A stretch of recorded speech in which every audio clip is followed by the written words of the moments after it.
Oi, gente, nós estamos começando mais um AGPod, o nosso podcast para falar sobre acessibilidade, gestão e inclusão. E esse podcast tem um sentido muito especial para mim. Por quê? Porque nós vamos falar sobre acessibilidade e inclusão na educação, que foi meu tema de estudo durante o mestrado. E é o tema que deu todo sentido, que me deu vontade de começar a falar sobre isso e de criar o AGPod. Eu quero deixar aqui o agradecimento para o meu professor orientador Rodrigo Miranda.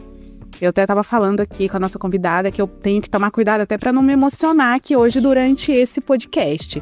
Porque ele insistiu comigo para estudar sobre esse assunto, eu não queria, porque é um pouco complicado a gente falar sobre as nossas dores.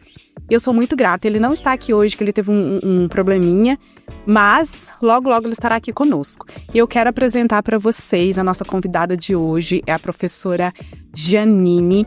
Ela é coordenadora da DACIM, explica pra gente, que é a Divisão de Acessibilidade e Inclusão da Universidade Federal de Uberlândia. Muito obrigada, eu já quero deixar aqui meu muito obrigada aqui, me dar suas mãozinhas, muito obrigada por ter aceitado o convite. Eu queria que você falasse um pouquinho sobre você, que você se apresentasse, há quanto tempo você trabalha nessa área, quais são as suas especializações. Eu falei, não, gente, eu vou deixar ela falar, porque é tanta coisa que com certeza eu vou me perder. Então, eu sou formada em pedagogia, né? Minha graduação é em pedagogia. Sou especialista na área de educação especial, sou mestre em educação e atualmente faço doutorado. Já tive várias participações também em publicações, em eventos científicos e trabalho com educação especial desde 2012. E ainda é um lugar e um tempo que a gente não conclui, né? A gente está sempre estudando aí essa área. Também já trabalhei na Secretaria Municipal de Educação como assessora do ensino fundamental, já fui assessora também do Colégio de Aplicação, onde eu sou docente na Escola de Educação Básica da UF, na ESEBA. Sou docente lá na área de educação especial e fui convidada, né, agora para participar da coordenação da Divisão de Acessibilidade e Inclusão. Tem sido um grande desafio, porque minha maior trajetória é na educação básica, né, mas reconheço os desafios também no ensino superior, tenho aprendido muito e levado um pouco dos meus conhecimentos também aos professores e aos demais servidores da universidade. Com certeza, eu acredito que é um grande desafio, porque quando eu me tornei, né, uma pessoa com deficiência, comecei a estudar sobre esse tema, eu vi o tanto que é amplo, o tanto que é desafiador. E pra gente começar, vou pegar aqui minha cola e já vou fazer uma pergunta-chave, porque a gente fala muito sobre acessibilidade e inclusão. Mas exatamente, quando se fala de acessibilidade e inclusão na educação, do que exatamente nós estamos falando? Lendineia, são conceitos bem diversos, assim, no sentido de entendimento mesmo. Hoje em dia, as pessoas vão falar sobre inclusão e imaginam que às vezes inclusão é só para pessoa com deficiência. Inclusão não é só para pessoa com deficiência. Inclusão é para todos. Né? Numa perspectiva de uma inclusão social, a gente tem que olhar para todas as vulnerabilidades que existem, seja elas qual for, as diversidades, e o respeito a essa diversidade é a inclusão. Nós precisamos... Você está falando não apenas da pessoa com deficiência, você está falando do negro, da comunidade LGBTQIPNA+. Isso. Todas as das situações das mulheres, todas as situações em que ocorram vulnerabilidade. Então, esse é um conceito de inclusão mais ampliado. Dentro desse conceito de inclusão ampliado, nós temos aí a questão da inclusão educacional, que também vale para todos esses públicos. Mas aí a gente tem um outro conceito que está importante, que eu acho que ele está entre o que você me perguntou, que é o da educação especial. A educação especial ela é uma modalidade de ensino frente à legislação. E enquanto modalidade, ela precisa ser colocada em todos os níveis e modalidades de ensino. E é nesse lugar que a acessibilidade entra, no sentido de ações que vão favorecer, né, que vão garantir o acesso, a permanência, as condições de educação no campo acadêmico, né, em qualquer esfera de ensino. E muitas pessoas têm ideia de que falar sobre isso é você estar dando privilégio para um grupo, você está favorecendo. As pessoas muitas vezes elas tentam invisibilizar aquela deficiência. Né, aquela deficiência ou aquele grupo minoritário, não precisa disso. Como que você vê isso? Como que você fala sobre acessibilidade e inclusão e tenta explicar para as pessoas que isso não é favorecimento, que isso não é mimimi? Então, a acessibilidade é um direito. Então, por aí já desbanca, né, muita coisa a respeito do privilégio. Então, é um direito. E enquanto direito, o que a gente busca? Isso, igualdade, equidade, respeito às pessoas de forma geral. Então, não tem privilégios. Nós precisamos, no campo da acessibilidade, a gente busca o quê? Eliminar barreiras para dar condições de igualdade, equidade, para a pessoa desenvolver o seu sua trajetória acadêmica ou educacional da melhor forma possível, em igualdade de condições, né? Pelo menos assim, nessa possibilidade o máximo possível. É para que todos consigam partir do mesmo ponto, né? Igualdade de oportunidades, igualdade de condições. Eu acho isso bem interessante.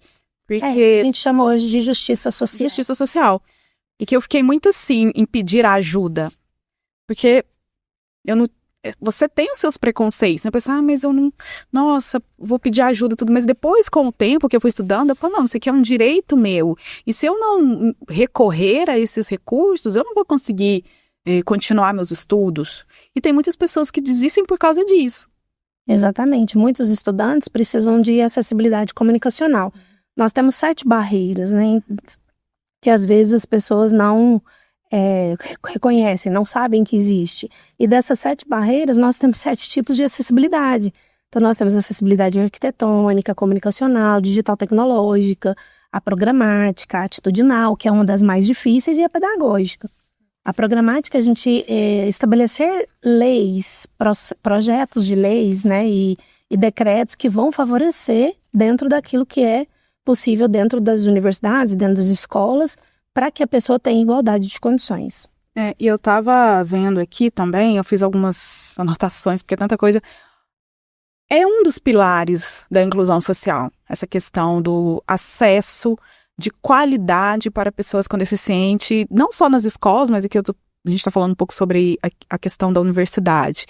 Então, tem várias barreiras, igual você falou aí, as barreiras arquitetônicas, as barreiras de comunicação. A barreira de comunicação e a barreira arquitetônica, no meu caso, eu sei que a minha deficiência visual, né, cada deficiência tem uma dificuldade maior, foi a mais difícil, porque eu estava fazendo mestrado, né, 10.000 artigos para ler, e eu não conseguia ler, não conseguia enxergar. Então, assim, o pessoal da DACIM, que é o departamento aqui, né, que ela faz parte de divisão de acessibilidade e inclusão da UFO, teve que fazer toda a transição de livros para mim, fazer toda a transformação aí, porque papel eu não lia mais, aquela história toda. Então, assim, se não tivesse acontecido isso, se não tivesse departamento, se não tivesse leis que me garantisse isso, possivelmente eu não teria concluído, né? E tem muitas pessoas que não entendem e não sabem sobre isso. E aí, uma coisa que eu achei bem interessante aqui, quando nós estávamos conversando, gente, esse tablet meu tá uma maravilha. Que eu até vou pegar aqui, a gente fala um pouco sobre direito, mas como que você vê, quais são as principais legislações em relação a isso? Bom, nós temos várias legislações, né? Nós temos aí a própria Constituição Federal, né, que garante o direito de igualdade de todos, principalmente no campo da educação. A LDB, que é a 9394/96, essa legislação, ela trata exatamente da educação especial como modalidade e institui o atendimento educacional especializado para todos os níveis e modalidades de ensino.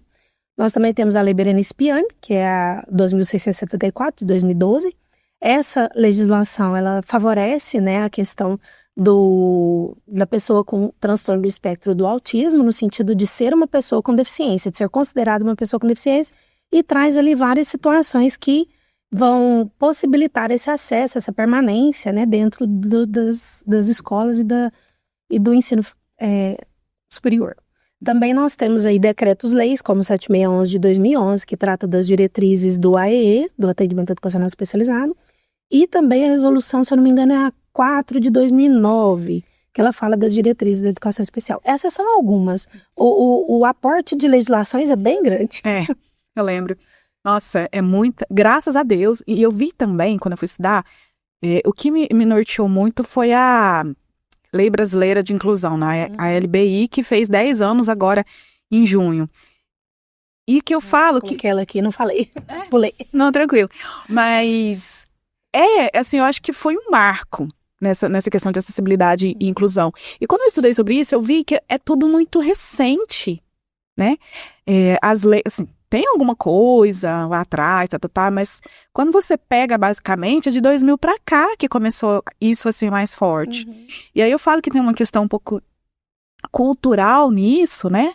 Porque quando você vê história, você vai estudar toda a história, antigamente as pessoas com deficiência, elas eram escondidas, marginalizadas. Ah, isso é uma maldição de Deus, aquela coisa assim. E, infelizmente, essas leis são muito novas, mas graças a Deus por isso, né? Porque, mas demorou, tudo bem, demorou.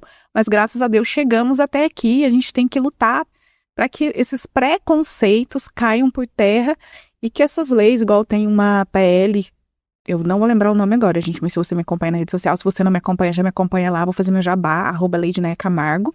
Tem uma PL que foi aprovada agora, que dá direito às... É um projeto de lei, ainda não é uma lei, quero deixar isso bem claro, que isso dá direito à pessoa, a mãe ou o pai, o genitor ali, que cuida de pessoas com deficiência, a se aposentar com um regime diferenciado. Mas isso é papo para outro dia. Eu tô falando assim, o tanto que é importante essas leis, né? O tanto que é importante. Demorou, mas chegou. E aí... Quanto lei, Leidinei, eu acho que é importante a gente dizer que são apenas 30 anos. E toda política pública, ela demora, ela é morosa. Para a gente pensar aí no ensino superior, né, que a gente está falando aqui das universidades federais, o documento que norteia os núcleos de acessibilidade é um documento de 2013. Inclusive, eu estou participando de um colégio nacional dos gestores dos núcleos de acessibilidade e vendo sobre esses assuntos, para regulamentar melhor a estrutura e a organização desses núcleos e do que de fato ele precisa frente ao ensino superior. E aí, Janina, quero que você já fale para nós como que a universidade se organiza para atender isso e também quais são as lacunas que você enxerga aí como estudante, como estudante mesmo, né, desse tema também, aí já está fazendo seu doutorado, nessa área. Então, dessas legislações, dessas políticas públicas que existem para atender esse grupo. Então, enquanto divisão, como que a universidade se organiza hoje? Eu vou falar da Universidade Federal de Uberlândia. Nós temos aí a divisão de acessibilidade e inclusão, que é o núcleo de acessibilidade frente ao programa Incluir do MEC, né, que está vinculado ao SISU. Desculpe te cortar, mas o que seria esse programa Incluir? Então, as pessoas estão o nome é chamado Programa Incluir, mas ele, na verdade, ele começou como um projeto mais por editais, né, de algumas universidades iam por esse edital e faziam formações pedagógicas, formações de diversas áreas voltadas para pessoa com deficiência, voltada para a educação especial. E com o tempo, isso virou uma regra, virou uma lei, né, no sentido de que toda instituição federal deveria ter um núcleo de acessibilidade. E aí vem o documento orientador. Aí ele é chamado Programa Incluir, porque quando ele era em formato de edital, ele era chamado de Programa Incluir. Então permanece, né, como Programa Incluir, mas é a institucionalização, a implementação dos núcleos de acessibilidade nas universidades federais. E aí o núcleo de acessibilidade aqui na UFO é a DACIM, é a Divisão de Acessibilidade e Inclusão. É chamado de divisão, em alguns lugares é chamado de departamentos, outros lugares é diretoria. Então, assim, depende da universidade e do como que ela organizou esse projeto. O objetivo é acessibilidade e inclusão dentro dos campos. Isso. A DACIM, ela já foi o CEPAI, né, que começou na época do programa Incluir, dos editais, pelo CEPAI, né, desde 2004. O que significava CEPAI? Centro... Não vou lembrar a sigla todinha. Centro de Aperfeiçoamento de Educação Especial e Atendimento Especializado. Alguma coisa nesse sentido, assim. Eu não vou lembrar certinho. Depois foi DEPAI, que é Departamento de Atendimento Educacional Especializado. E aí hoje é DACIM, Divisão de Acessibilidade e Inclusão. E mudou recentemente, porque quando eu comecei a fazer mestrado aqui, em 2022, era ainda o DEPAI. Então, mudou para DACIM justamente porque o departamento, com aquele nome de Atendimento Educacional Especializado, não era uma ação que ele realizava. Então, mudou-se para Acessibilidade e Inclusão em virtude disso. E também a DACIM era vinculada à Prograde. Hoje ela é vinculada diretamente à reitoria. E isso é um passo importante para a divisão, porque agora nossas tratativas vão diretamente com o nosso reitor, né? O professor Carlos, né? Já vai... Dr. Carlos. Nossa, isso é muito... E isso é muito importante também, porque ele é uma pessoa com deficiência. E isso traz ali uma sensibilidade maior à temática, né? E a gente buscando aí esses aportes mais importantes para a divisão. É muito bom ver as pessoas com deficiência acessando todos os lugares hoje. E aí, explica pra gente também, você falou muito do Dacim, eu já ia falar de pai, tá vendo?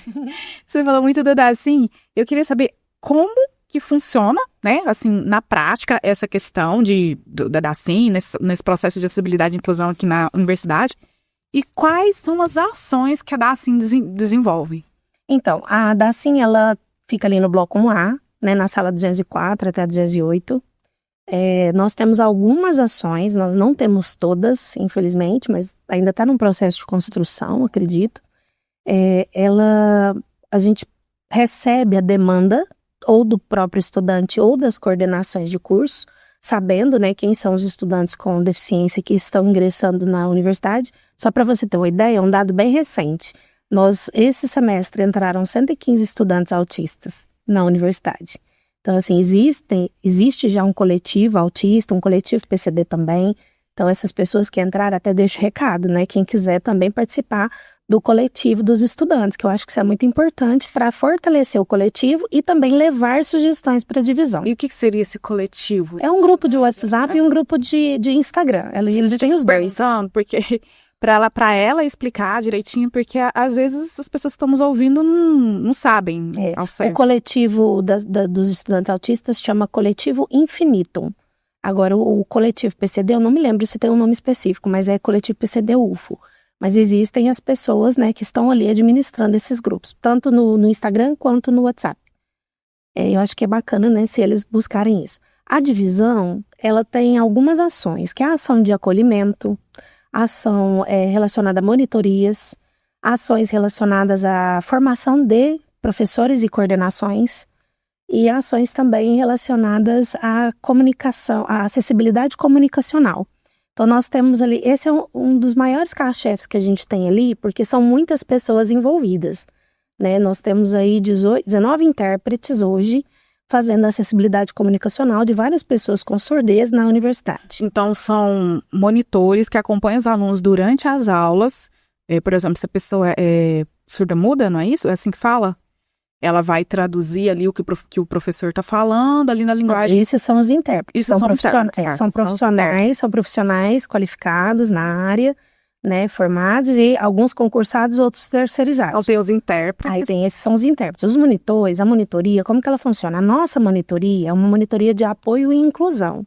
Ela não é uma monitoria de conteúdo, ou seja, o monitor que está ali, ele vai apoiar nas atividades de locomoção, de apoio no sentido de organização de rotina, né? É uma interação com o professor, se for necessário, ou com um grupo de trabalho. É mais nesse sentido que a nossa monitoria funciona. E quais são as maiores demandas das pessoas com deficiências que solicitam, aos alunos com deficiência, que solicitam ao Dacim? É monitoria, intérprete, tradução de algum livro para arquivo? O que é mais demandado? Os alunos mais demandam? Hoje, o que mais tem sido demandado da Dacim são 3 frentes. A frente da formação dos professores e coordenadores, que eu tenho me debruçado muito sobre ela, a questão dos monitores e a questão dos intérpretes. Atualmente, essas têm sido as maiores demandas. No entanto, eu reconheço que há muitas demandas que a gente ainda não conhece na universidade. Tem muitas situações que aparecem para nós, mas são pontuais e que tem a ver muito com a questão da acessibilidade arquitetônica, né, que envolve, como é que chama? Aviso tático. Não é nesse sentido, é material mesmo, mesa, cadeira, essas coisas, móveis, né?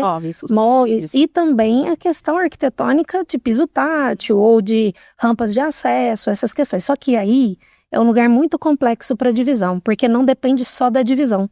Depende da prefeitura universitária, depende da reitoria, depende de recurso orçamentário, que às vezes excede muito mais o recurso que a divisão tem. Muito, muito, muito mais, que o recurso da divisão é bem limitado, né? Então, são essas as ações que a gente tem buscado atender o mais próximo possível, tentado aproximar dos alunos entender o que os alunos estão precisando, né, para que a gente consiga ir buscando esses aportes aí junto às pessoas que são responsáveis. Você falou assim a questão da capacitação dos professores, né? Quando eu fiz minha pesquisa, conversando com alguns profissionais da DACIM, uma coisa que eles me relataram, que eu fiquei falando, nossa, deve ser difícil, né? Para o professor que quer, né? Porque a gente sabe, né? Que tem pessoas e pessoas. Então, assim, graças a Deus eu tive um aporte muito grande de todos os meus professores aqui da UFO na época. Foi super gracinha comigo, quero deixar aqui meu muito obrigada a todos eles. Mas também já ouvi casos de professor que não dá essa atenção, mesmo sabendo. E aí, uma coisa também que o pessoal falou, é porque muitas vezes o próprio aluno não fala. E aí fica difícil, né? Porque, claro, que tem os casos, óbvio, que falam pro professor e o professor não tá nem, mas são minoria, que graças a Deus, gente, que ó, amo professores. Antes que eu seja cancelada, aqui, muito obrigada. Sobre, né, porque a gente fala uma coisa para as pessoas entenderem outra. Mas tem os casos também de que o professor não sabe. Porque muitos alunos, eles não têm coragem de falar, têm vergonha. O que eu vejo, por 2 motivos básicos, aí já é né, gente, não vou citar ninguém aqui, uma coisa muito de observação minha. Às vezes a pessoa ainda não aceitou a própria deficiência, e às vezes é aquela coisa do pessoal achar que é privilégio, né, que não é direito, e tem medo de ser hostilizado. E com isso não fala, não expõe, e aí fica difícil também, tanto do professor quanto da DACIM, assessorar essa pessoa, esse estudante. E aí... Nesse sentido, Leidneia, nós temos um grave problema na universidade, porque muitos estudantes, às vezes, querem os seus direitos reconhecidos e atendidos, mas eles não se autodeclaram. E aí, o fato deles não se autodeclararem, a universidade também não pode agir de ofício. Isso é uma coisa até que eu aprendi com alguns colegas, né, que têm me orientado, porque a universidade precisa saber que esse estudante tem essa condição para que ela também possa direcionar as ações para ele, que senão a gente não vai conseguir. Inclusive, até deixo o recado para os estudantes aí que não se autodeclararam, né, que são pessoas com deficiência, né, resguardado aí a Lei Geral de Proteção de Dados, né, em relação ao seu próprio diagnóstico, eles podem procurar a divisão, porque nós vamos orientar os coordenadores e os professores ao que ser feito, ao que eles devem fazer enquanto direito desse estudante. Não é para massificar o laudo ou o diagnóstico, é para garantir o direito do estudante. Gente, eu falo assim que se hoje eu estou aqui, se eu concluí meu mestrado, tudo, foi porque eu tive um apoio muito grande assim, monitores. Durante o processo, eu tive 3 monitoras, quero aqui deixar meu muito obrigado para elas. Eu também, o pessoal da DACIM transformou livros em PDF, porque livro físico eu não leio mais, então eles transformaram em PDF. Isso me deu possibilidade, óbvio, de ler o livro aqui no computador, ou no tablet, essas coisas assim. Então, assim, é muito importante, mas eu fui lá, eu conversei, eu entreguei meu laudo. Por que é tão importante entregar laudo? Porque, infelizmente, é institucionalizado e, assim, existem pessoas e pessoas. Claro que 99% dos casos é verdade, mas existe também aquelas pessoas que, por um motivo ou outro, sei lá. E também até mesmo para ter verba, porque se eu não estou errada, por favor, me corrija, eu acredito, por favor, me corrija se eu estiver errado, que a verba vem pela quantidade de alunos, correto? Uhum. Não pela quantidade, tem uma operação matemática, que eu não sei qual que é, mas existe.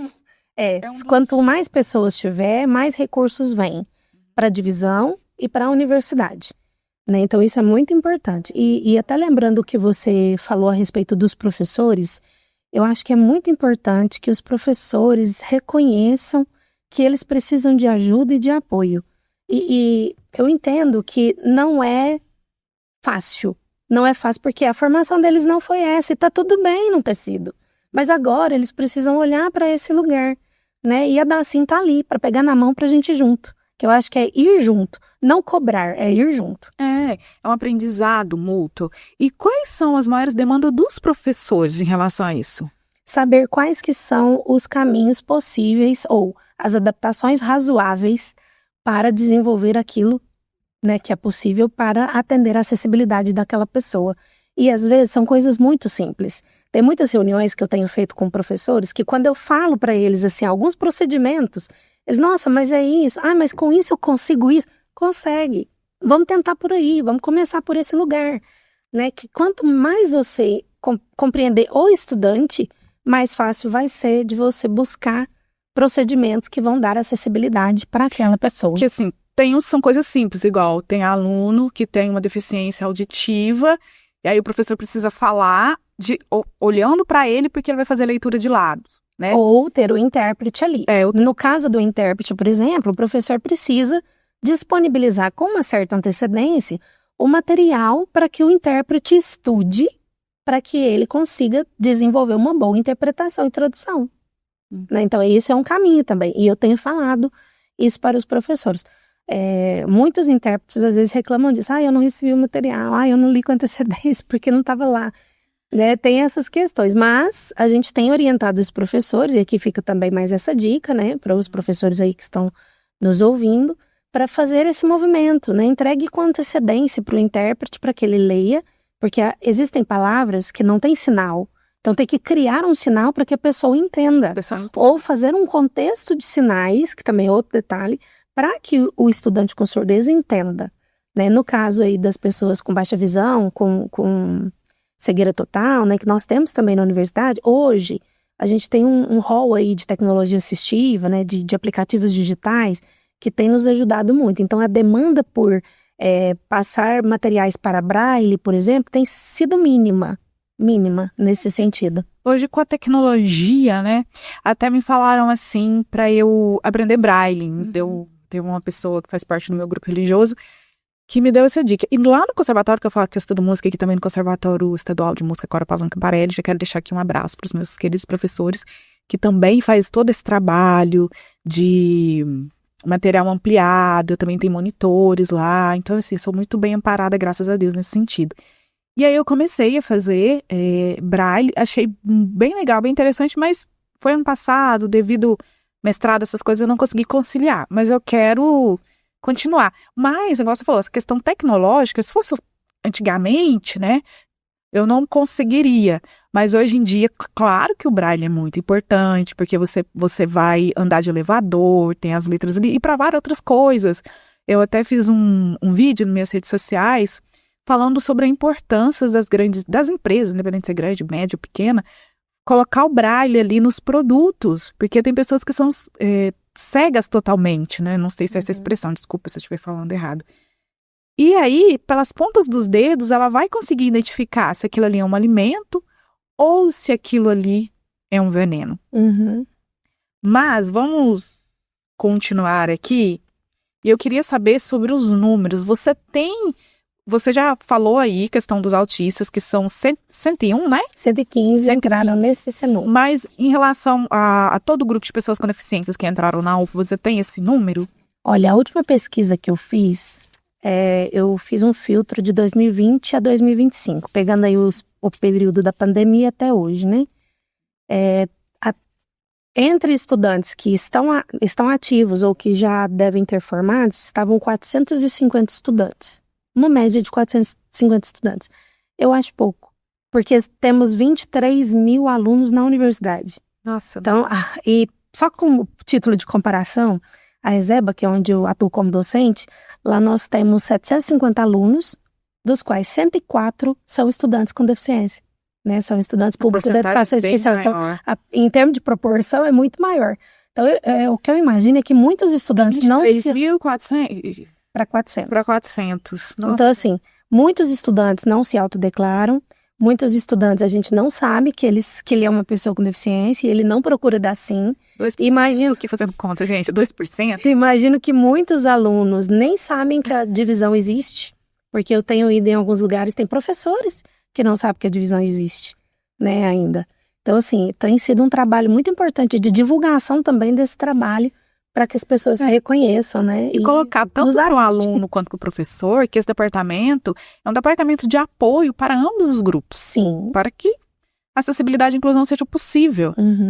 Exatamente. E, então, você já me passou esses números.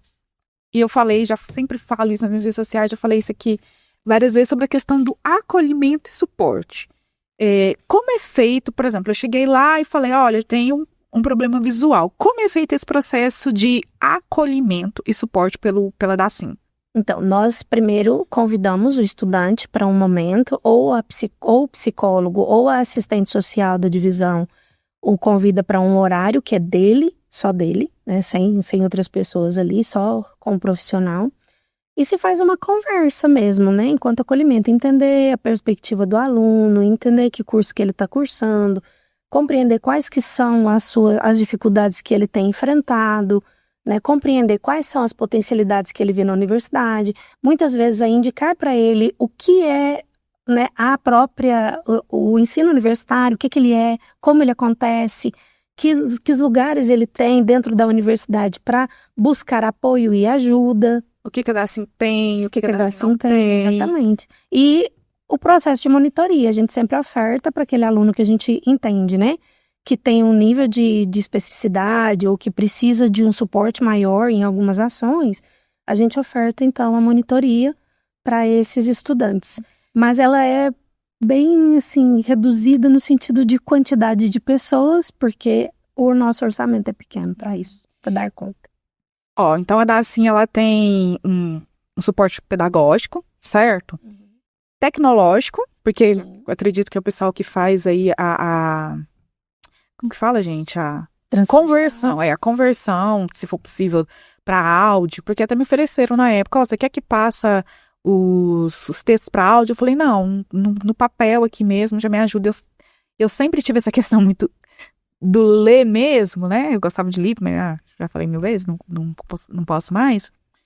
E aí me ofereceram isso. Tem psicólogo na DACIM? Sim, tem um psicólogo, uma assistente social e uma pedagoga. Ótimo. Aliás, 2 pedagogas, né? Eu sou uma, mas eu tenho outra técnica lá que também é pedagoga, que vai começar o trabalho mais próximo aos estudantes, em relação à questão pedagógica, metodológica. E você, por mais que você tá nova na DACIM, você já trabalha com isso há muito tempo. Desde 2012. Só 13 anos. Mas tem alguma história marcante que você possa compartilhar conosco? De estudante ou daqui da universidade? Se for da universidade, melhor, mas pode ser... Não, eu vou falar daqui. Eu acho que te conhecer foi importante, porque você mesma foi uma estudante que teve, né, todo o aporte ali, né, na verdade não aporte, suporte da divisão para desenvolver os seus trabalhos. Então, você é uma pessoa de sucesso, né, dentro da universidade. Eu acho que ter esse suporte e essa divisão ter feito parte disso é muito importante. Nós temos outros estudantes também com dificuldades outras, né? Nós temos um estudante com deficiência física, que ele é usuário de cadeira de roda, e ele se desloca, assim, daqui para o Moarama, do Moarama para cá, e ele se esforça muito, sabe, em todos os processos educacionais. Então, acho que isso é muito rico, e a gente entender esse processo, inclusive a gente está buscando junto à prefeitura universitária, né, o ônibus com acessibilidade, né, já me disseram que vai ter uma licitação própria para isso, né, para aumentar esse número de locomoção mesmo dos estudantes entre campos, né. Tá, você falou da universidade, agora assim, na sua vida total, tem alguma história que te marcou? Eu sei que essa eu tenho mais porque tem algumas que educação básica. Pode ser educação básica, acessibilidade de forma geral. Eu tive um estudante com cegueira total e ele também tinha deficiência física. Isso há muito tempo. Eu nem trabalhava ainda com educação especial, mas eu me lembro que a gente buscou várias possibilidades, né, de ajuda para esse estudante junto a DVUD, junto a clínicas particulares, né, e recentemente eu tive notícias dele, né, que ele tem se destacado, porque ele não tinha nenhuma questão cognitiva envolvida, né, então ele conseguiu, ao longo dos anos, desenvolver aí esses processos educativos que favoreceu bastante a vida deles. Eu fiquei muito feliz. Nossa, é tão bom, né? Você falou da DVUD, o meu professor que eu citei aqui no começo, o professor Rodrigo Miranda, eu não conhecia, né, nada desse mundo, tá, aquela coisa, e aí ele me falou da DVUD, eu fui lá, eles fazem um trabalho maravilhoso, ainda quero fazer alguma coisa lá, alguma entrevista, alguma reportagem, não, vou fazer. E assim, é muito importante esses grupos, né, gente, porque sozinha às vezes a pessoa não consegue, às vezes, tem uma questão financeira? Sim, mas também tem uma questão de pessoas para fazer. Porque às vezes a pessoa tem até recursos financeiros, com recursos você contrata, mas a forma que é feito, eu fui lá na DVUD, eu visitei a DVUD, a forma que é feito o trabalho deles, a forma que é feito aquilo... Bem humanizada, é né? muito humanizada. E individualizada, acho que isso é que é o importante.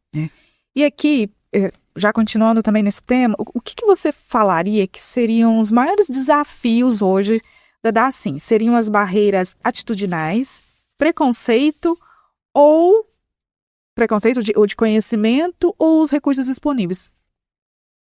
As 3 coisas. Tudo junto e misturado? Mais ou menos isso. Eu até separei aqui, também fiz uma colinha, né? Que existem questões na esfera macro e numa esfera mais micro. Então, numa esfera macro, são políticas públicas que vão atender às necessidades das pessoas. E isso sempre é moroso. Então, isso é um desafio grande. Mas a gente tem tentado. Principalmente aí fazendo parte desse Colégio Nacional, né? Dos gestores dos núcleos de acessibilidade.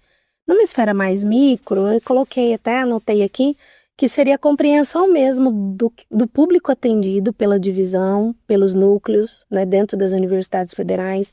E não é qualquer dificuldade de aprendizagem ou qualquer limitação. Tem que ter também uma questão que exige legalmente, né, que a instituição resolva aquela situação. Porque senão fica muito complexo. Nós não damos conta de tudo, né? E é uma divisão pequena.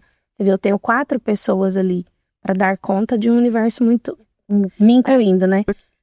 De um universo de 400 pessoas. Por mais que você já citou antes, né? Claro que são poucas, né? Poderíamos ter mais.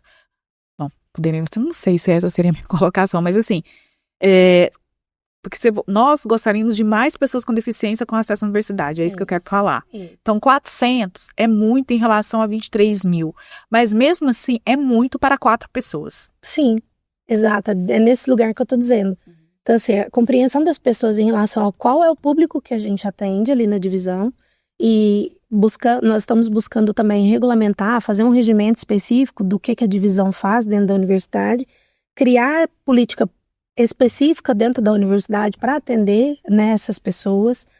Também falta um pouco de conhecimento da área mesmo, né, e pessoas que discutam isso não a partir dos achismos, mas a partir de uma densidade teórica, a partir de um conhecimento mais técnico, né? Inclusive, é importante que mais professores se debrucem também, mesmo que tenham outras formações, que são professores de outras áreas, mas também se debrucem nesse lugar de entender a educação especial, porque nós vamos ter essas pessoas em qualquer lugar na sociedade. Porque quando eu comecei a estudar sobre esse tema, foi o objetivo de trazer mais pessoas para a universidade, tanto para o ensino superior, para a universidade, tanto para o ensino básico. Eu até tenho não vou falar muito aqui, não vou identificar muito, porque eu não quero que as pessoas identifiquem, mas nesse processo eu conheci uma pessoa, e essa pessoa só falta terminar o terceiro ano, né, do ensino médio. E ela parou na pandemia. Ele estava no terceiro, aí veio a pandemia, e aí, assim, uma pessoa muito simples... tem, assim, acesso à internet e tudo, mas não sabe ali muito lidar, a cegueira dele, a deficiência visual dele é quase total. E aí, quando eu descobri, conversando com ele, naquela ânsia, eu peguei e falei, nossa, mas você tem que voltar, porque, assim, é uma pessoa tão capaz, pessoa, assim, extremamente esperta, inteligente, assim, eu falo, gente, você precisa terminar, porque...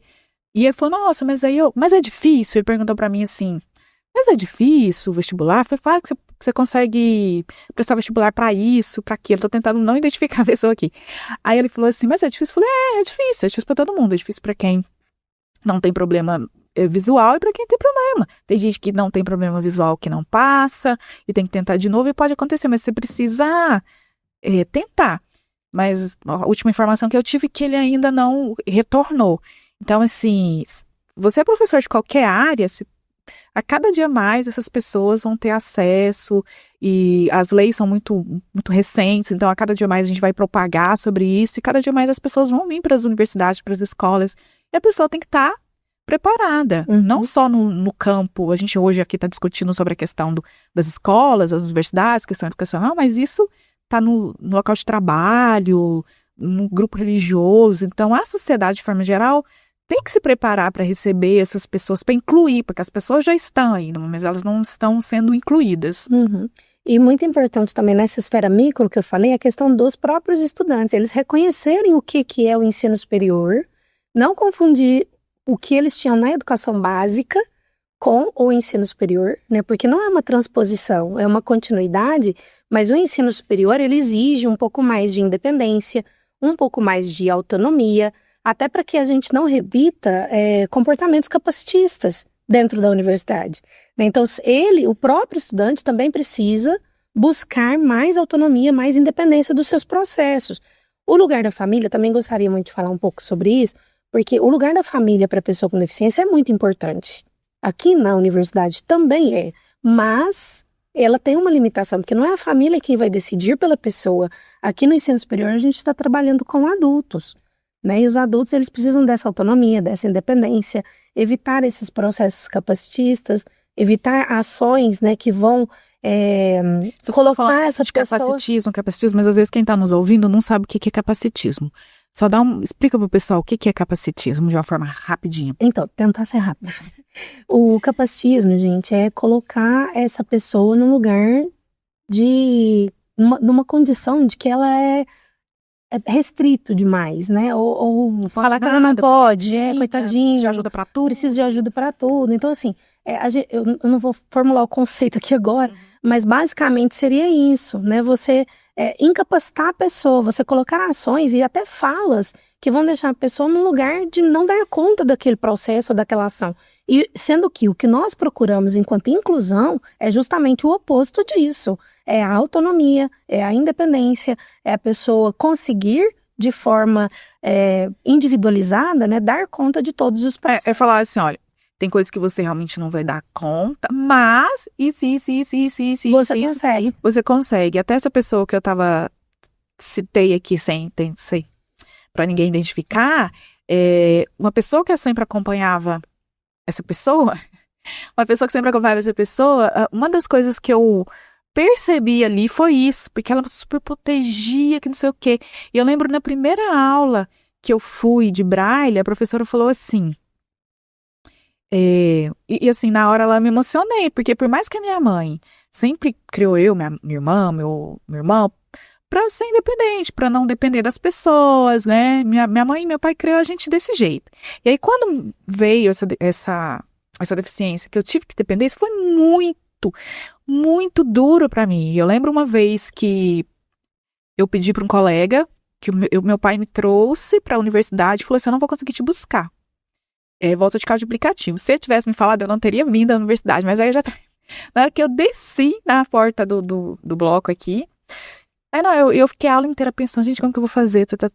Eu nunca tinha pegado o carro de aplicativo aqui dentro, não sabia como funcionava. Eu falei, já sei, eu vou descer pra João Naves e vou pedir pra alguém me auxiliar. Eu pedi pra um colega me auxiliar. Esse colega me auxiliou. Aí, beleza, eu pedi pra ele descer comigo até na João Naves aqui. E falei pra ele, não, pode ir, tá? O carro vai chegar, E ele falou assim, não, vou esperar aqui. Gente, aquilo, eu queria morrer. E eu falei, ele ficou, até hoje eu lembro, ele ficou 7 minutos esperando. Eu sei que pra ele não teve nem, tipo assim, ele fez aquilo. Meu impacto. Ele fez aquilo de coração, tudo. Mas eu fiquei aqueles 7 minutos, falei, gente, o cara tá cansado, trabalhou o dia inteiro, não sei o que, isso aqui. E aí foi bom que ele chegou, porque na hora que o carro chegou, eu não consegui ver a placa. Então, assim, é isso. E aí, eu falei tanto que eu me perdi, mas assim, o que eu tava falando é o seguinte, nessa primeira aula do Braille, a professora começou a falar coisas que, por mais que a minha mãe e meu pai sempre nos educou para ser independente, uma coisa que eu nunca tinha pensado nessa perspectiva, ela falou assim, porque ela falando, não para mim, falando pro grupo de alunos, porque vocês têm que ser independentes, porque um dia o pai e a mãe de vocês vai morrer.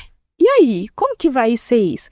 Então, quando você pega qualquer pessoa, tendo ela deficiência ou não, super protege, e aí quando aquela pessoa não tem mais aquele apoio, seja da família, seja da escola, a pessoa não sabe viver. Exatamente. Né? E isso é capacitismo. Isso é manter a pessoa num processo capacitista. Isso, porque tanto a universidade, igual o Dacin hoje não me dá mais apoio, né? Tipo assim, claro que tô aqui, tem até quero deixar aqui meu muito obrigada pra Bea, que está me auxiliando aqui hoje, mas é uma coisa esporádica, mas na hora de eu escrever, que eu continuo escrevendo, a Dacim nem pode mais, porque tem 400 alunos para cuidar. Então, e uma coisa que a Dacim foi me ensinando, né, eu consegui ali juntamente com todos os ensinamentos que meus pais me passaram, foi buscar essa independência. O que eu consigo fazer? E uma coisa que eu sempre quis também.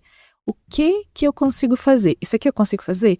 Claro, tem processo. No começo, às vezes, você não vai conseguir. Depois você vai indo e você vai conseguir aquilo.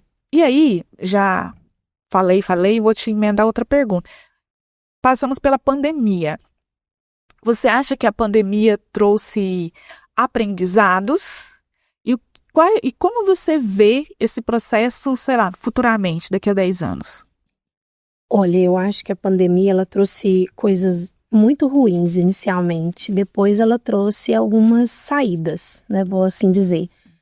O fato das pessoas terem ficado muito confinadas, muito dentro de casa, né? Elas acabaram criando processos, assim, talvez de uma saúde mental um pouco prejudicada. Isso eu acho que afetou muitas pessoas com deficiência, as famílias, né? Isso pode ter gerado N problemas que a gente tem sentido hoje, principalmente depois que volta para o presencial. Não vou falar que é uma compensação, mas em relação às questões positivas, né, os pontos positivos, foi a ampliação dos recursos tecnológicos. Eu acho que essa ampliação do uso, do entendimento, né, de outras tecnologias assistivas voltadas aí, né, para esses recursos digitais, foram muito importantes para as pessoas sem deficiência e com deficiência, né, e possibilitou a gente abrir uma gama de oportunidades mesmo de acesso. Então, nesse sentido, eu acho que favoreceu bastante. Acho que nós vamos enfrentar aí os efeitos da pandemia por um longo tempo ainda, né? Tanto na educação básica quanto no ensino superior. Mas agora eu quero que você fale pra gente de forma rápida quais são os avanços nessa área de acessibilidade e inclusão na educação dos últimos anos que você destacaria? Agora nós já falamos aqui no começo que as leis são tudo muito recente, né? De 2000 para cá, vamos basicamente assim, as mais importantes. Então, assim, não estou falando só de lei, de tudo. Você estuda muito essa área. Quais são os avanços nesses últimos anos que você destaca? Olha, nós temos vários projetos, principalmente na parte das tecnologias assistidas, né? Que tem possibilitado pessoas que, às vezes, não têm algum membro, né, ter aquela prótese para o auxiliar. Nós temos muitos aplicativos novos sendo publicados, muitos estudos científicos também. Eu não vou lembrar aqui, não me preparei para essa pergunta sua, não. Surprise, né? Ok. Mas assim, eu tenho visto vários relatos, várias situações de publicações científicas que vêm trazendo essas possibilidades. Inclusive, recentemente, eu vi um estudo relacionado à pessoa com TEA, né, de algumas medicações, principalmente relacionadas à vitamina D, vitamina E, uso de magnésio, né, que tem melhorado as condições, né, da pessoa com autismo. Então você fala... Não é cura, isso não existe, até é uma condição. Mas existem estudos que estão buscando uma melhor qualidade de vida para essas pessoas. Isso também é recurso de acessibilidade. É trabalhar com ações que vão favorecer a vida, o cotidiano dessa pessoa, para ter um acesso e permanência mais na sociedade, quanto justiça social. Então, vamos dizer, seriam os avanços na área da ciência e da tecnologia, né? Porque teve a questão da pandemia, igual você falou, as pessoas hoje estão mais adaptadas a usar esses programas, surgiram outros programas. No campo pedagógico, eu acho um pouco mais complexo, porque nós temos duas esferas muito grandes. Nós temos a esfera da clínica, que não é pedagógica, nós temos a esfera clínica, que muitas pessoas querem trazer isso para dentro da escola ou para dentro do ensino superior, né? E isso é uma coisa que a gente precisa diferenciar. Então, existem muitas acessibilidades na parte clínica, mas que às vezes na escola, enquanto função da escola, na função da universidade, às vezes essas questões não conseguem ser feitas da mesma maneira, porque aqui nós estamos trabalhando com o coletivo, lá é um trabalho bem mais individualizado.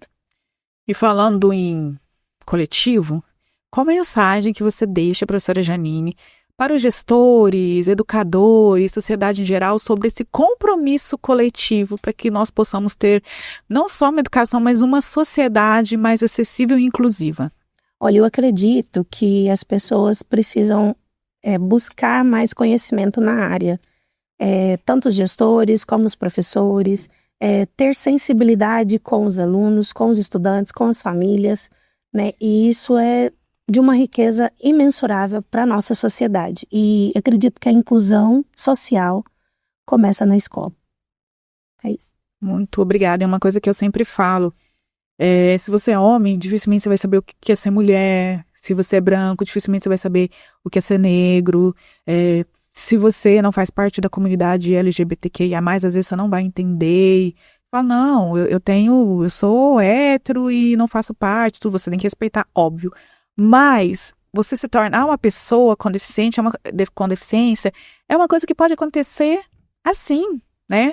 Exatamente. Então, assim, você tem que ter empatia pela uma coisa que às vezes você vai se tornar, ou você vai ter um filho, um amigo, independente se você se tornar ou não, porque a gente fala tanto de respeito, de diversidade, de direitos iguais, tudo.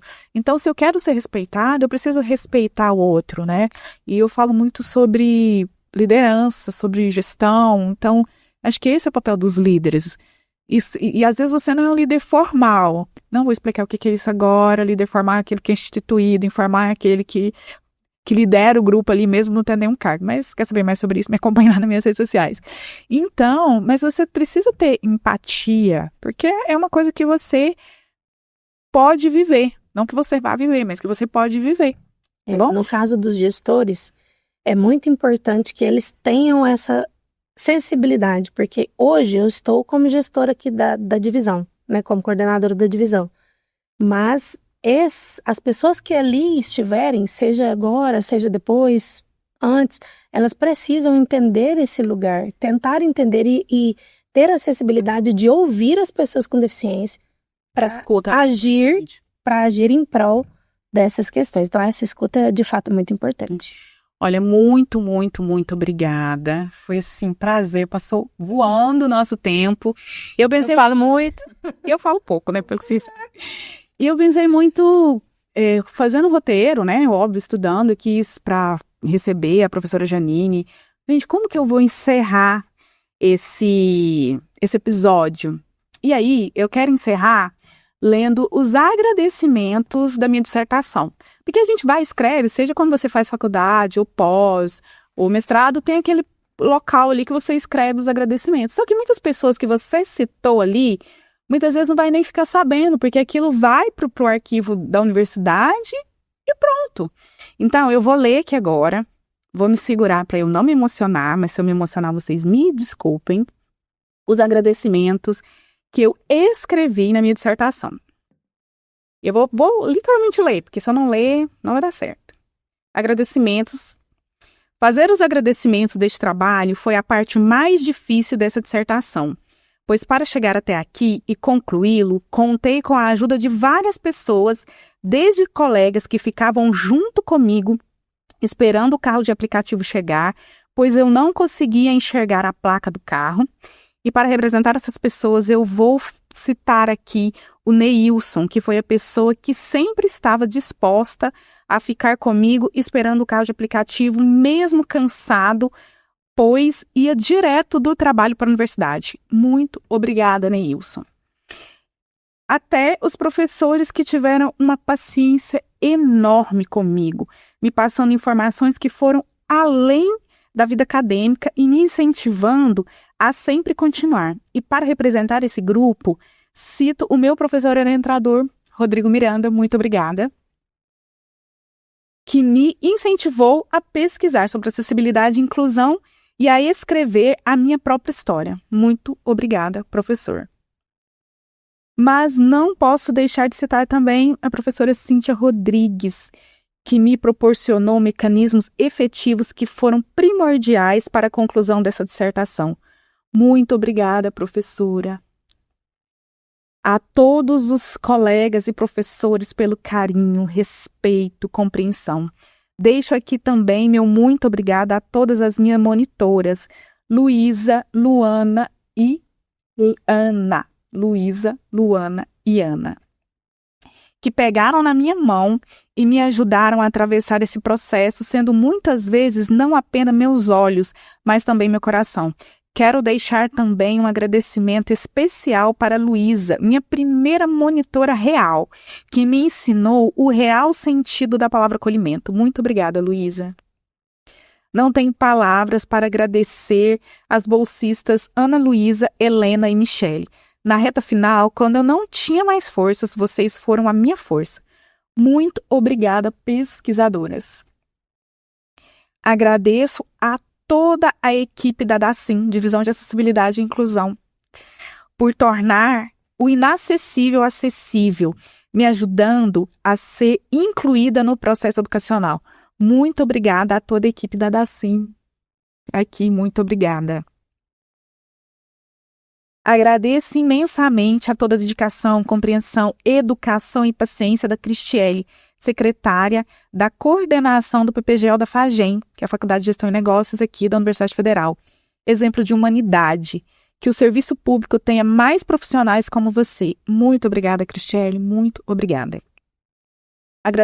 Agradeço aos meus amigos Leandro, Natália e Valquíria por pensar em detalhes que eu nem tinha pensado, que foram essenciais para me proporcionar acessibilidade e inclusão não apenas na vida acadêmica, mas também no dia a dia. Muito obrigada, meninos e menina. Agradeço a minha amiga de longa data, Adriana, pela disponibilidade em ler meu projeto inicial e emitir sua opinião sincera. Muito obrigada, Drica. Agradeço imensamente aos meus irmãos, Leandro e Leidiane, ao meu cunhado John e aos meus pais, Zelina e Lázaro, por terem sido a minha base de apoio durante toda essa jornada. Sem vocês, o percurso seria muito mais duro e a chegada estaria muito mais distante. Muito obrigada, família. Muito obrigada, papai e mamãe, por terem me ensinado a persistir e nunca desistir. Amo muito vocês. Não posso deixar de agradecer a eu mesma por ter tido coragem de levantar e prosseguir e não desistir frente às adversidades. Muito obrigada, Lidineia. Você é top. A cada dia aprendo mais com você. Continue, não desista, persista. Sucesso. Termino os agradecimentos agradecendo ao maior de todos, ao Alfa e o Ômega, ao princípio e o fim, ao Criador de todas as coisas e mantenedor da vida, a Deus. Ele sempre guiou minha vida e dirigiu meus passos por caminhos muitas vezes espinhosos e difíceis de andar, mas sempre está lá, comigo, no caminho. Muito obrigada, Deus, por segurar a minha mão e me trazer até aqui, por me mostrar novos caminhos, por colocar todas essas pessoas que eu citei aqui na minha vida, por me fortalecer, por me dar força, por me curar de coisas que eu nem sentia e nem sabia que tinha. Muito obrigada por ser Deus na minha vida. Te amo e eu dedico esse episódio a todas as pessoas. E eu não vou chorar. Beijo, gente. Me acompanhe nas redes sociais, @LeidineiaCamargo. E me acompanhe para saber também os tópicos dos outros episódios. Tchauzinho.